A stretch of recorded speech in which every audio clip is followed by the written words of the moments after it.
Hey guys, Curious6 here, and today we'll be upgrading and looking at the Secret Lair deck, It's Raining Cats and Dogs. Now listen. I know I've said a lot of things about this particular Secret Lair, but I want to be clear. I'm not against the Secret Lair products. As a matter of fact, I'm a really big fan of Secret Lair products.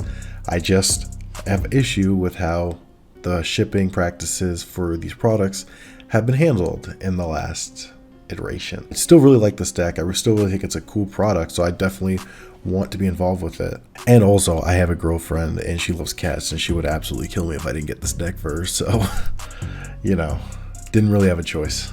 So the plan for this video is to go over the contents of everything that came with this Secret Lair. That includes the extra little bits, the bonus cards, the whole shebang. Then we'll talk about how I feel about the deck in general, before any upgrades, just how it feels to play and how the art direction feels, things of that nature. And finally, we'll get to the upgrade section where we just talk about the things I want to add to it to make it a little bit more me, you know? Granted, I do want to go ahead and say up front, this is not going to be a budget upgrade section. I have a bunch of Naya staples that I just need somewhere to put, and this just happens to have a bunch of free cuttable slots. Spoilers for the how I feel about the deck. And the final thing I want to do is look at the price of the deck with the correct printings of each card as of the day that I received the deck, which was January 30th. I want to see how the prices have fluctuated and if this deck is still worth it, literally from a financial perspective. Well, we've got a lot on our plate today, so let's jump into it. I'm Curious6, and this is It's Raining Cats and Dogs.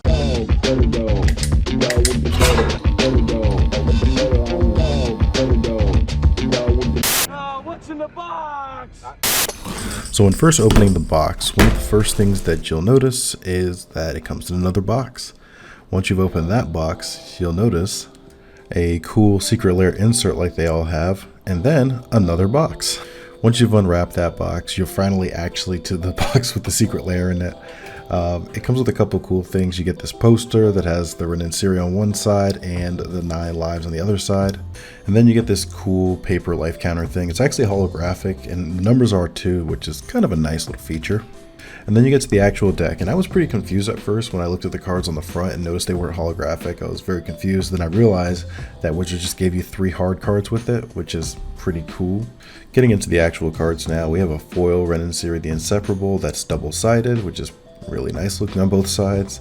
You get Jetmir, Nexus of Revels, which is also foil and double-sided. Again, very nice looking. I especially like the cat side personally, but you know, they're both very good. And you get a Ginny Fae, Jetmir second, foil and double side. I much prefer the dog side on this one. Then we finally get to our money cards. The Anointed Procession, foil, double-sided. I'm a bigger fan of the dog side, but you know, my girlfriend's gonna play it on the cat side, of course. And our other money card, the foil double-sided Soul Ring. The cat side and the dog side are equally cute, but if it was up to me, we'd be playing on that gorgeous dog side.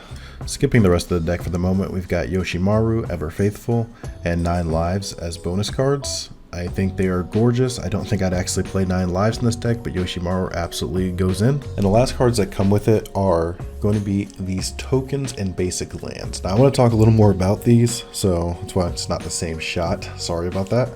But these tokens, we'll start with those, are absolutely fantastic. It's a little glary. I'll throw up another image on the screen here, but these tokens, gorgeous. Double-sided. I think they should add more things like these to all of their products. I mean, just having these little nicer tokens goes a long way to making your deck feel more unique and special. And the land. These lands are fantastic. I think I said this earlier, these are going to be the chase cards of the deck, more so than any of the face commanders. These lands are going to be what people are going to look back years from now and be like, yeah, I want those, you know? Damn, Jimmy, this some serious gourmet shit. So my initial impressions with this deck are very strong. I am a dog lover, my girlfriend's a cat lover, so this deck was basically made for us. I think beyond the reprint value of a deck like this, the theming is what's really selling it. I wasn't really a fan mechanically of any of the prior Secret Lair commander decks except Heads I Win, Tails You Lose. And while functionally I feel the same way about this deck as I felt about like Cute to Brew and Angels, They're Just Like Us, etc. and so forth, I think the theming of this deck's a lot stronger, and that just makes me like it a lot more. The art for all 3 possible new face commanders and the Anointed Procession are absolutely phenomenal. Special shout out to the dog side of the new Soul Ring art. That art is just fantastic. I saw that while I was getting out of class and I was having a bad day, and I just pulled up my phone. That art was there. Just immediately, visibly changed my mood. I am such a big fan of that one.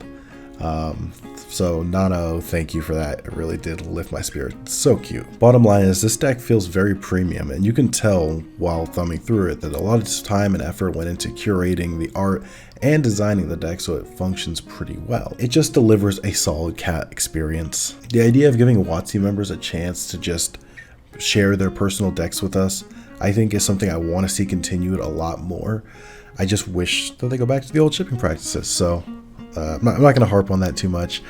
I think this is fantastic. I really do like this deck. It's just not exactly the kind of commander deck that I would play. And I don't mean that it's a cat and dog deck. I mean that it's a little underpowered.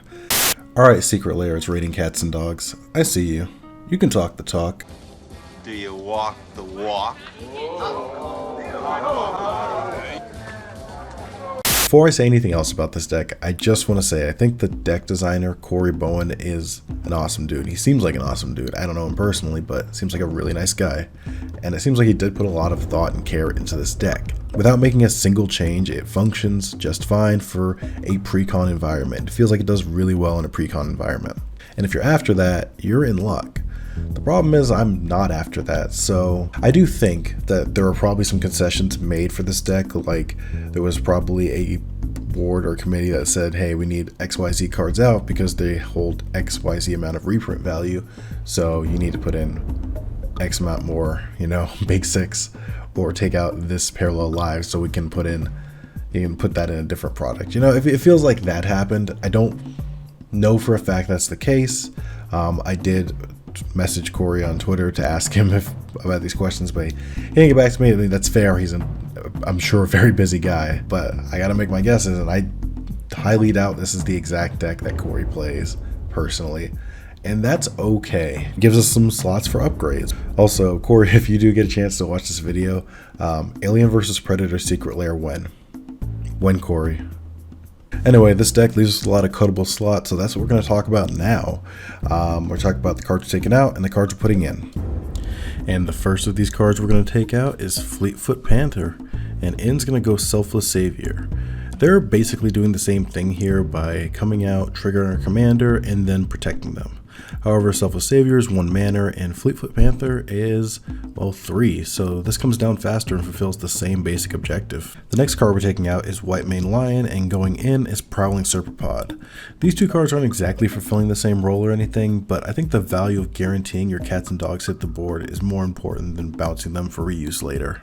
Alright, the next card we're taking out is Fabian, Boss's Confidant, and in goes Osier Tack, Deepest Foundation.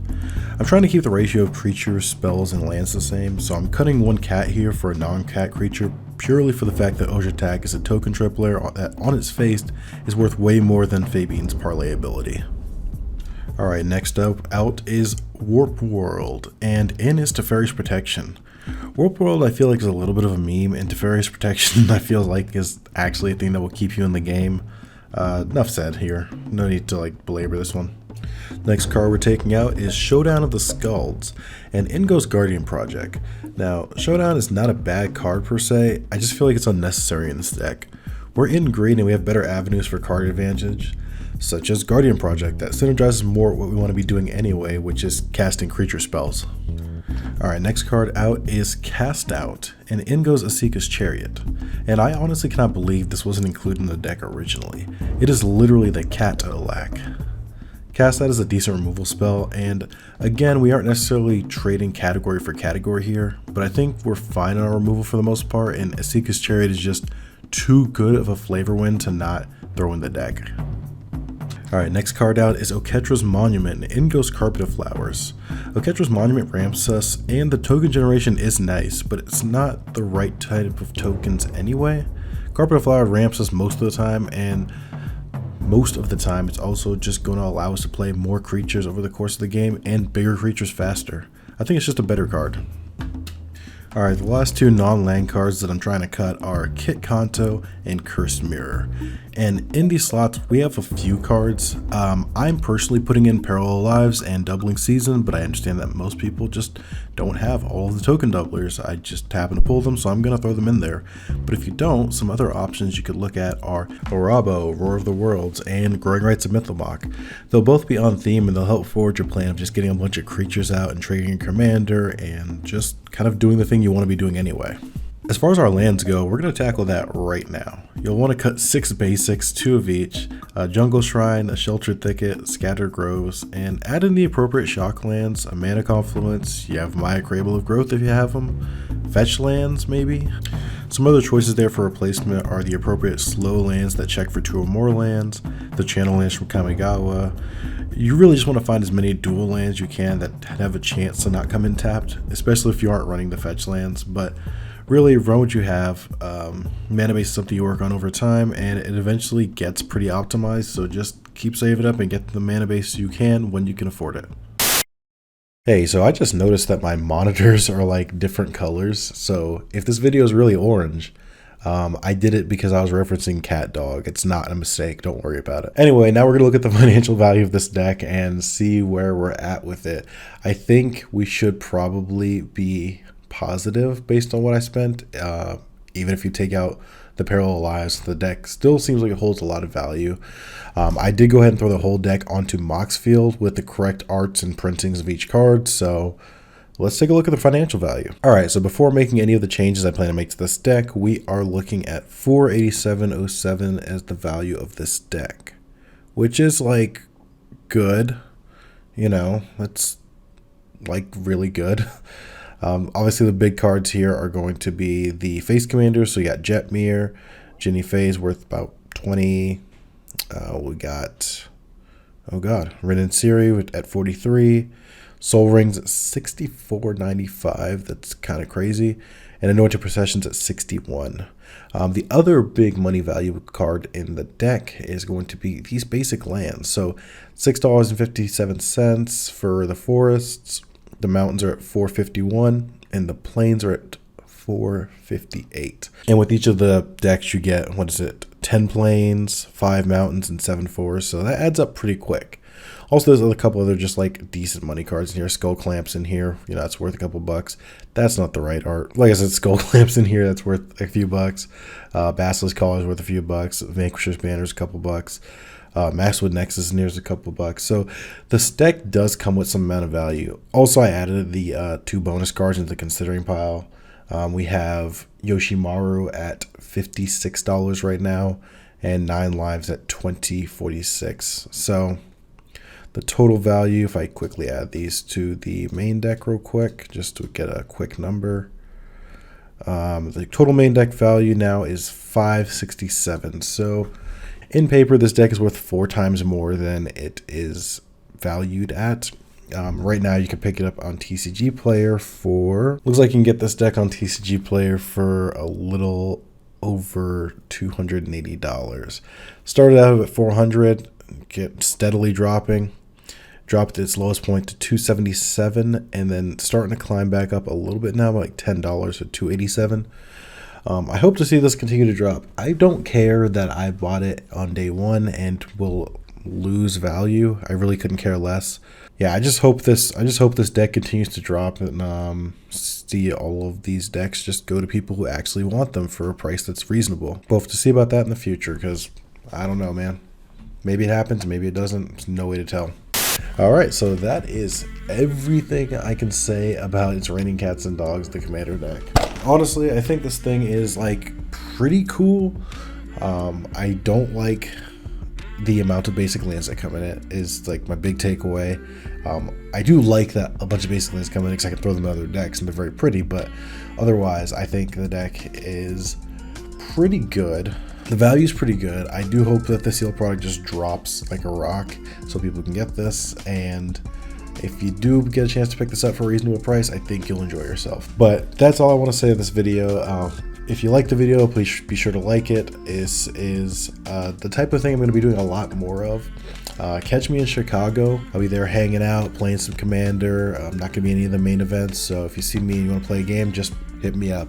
Like, the only thing I'll be doing there for myself is Artist Alley. Otherwise, I just want to hang out with you guys. So hit me up and let's get a game or something. I'm Courier6 of the Calamus Express, and I hope you have a cat-like day.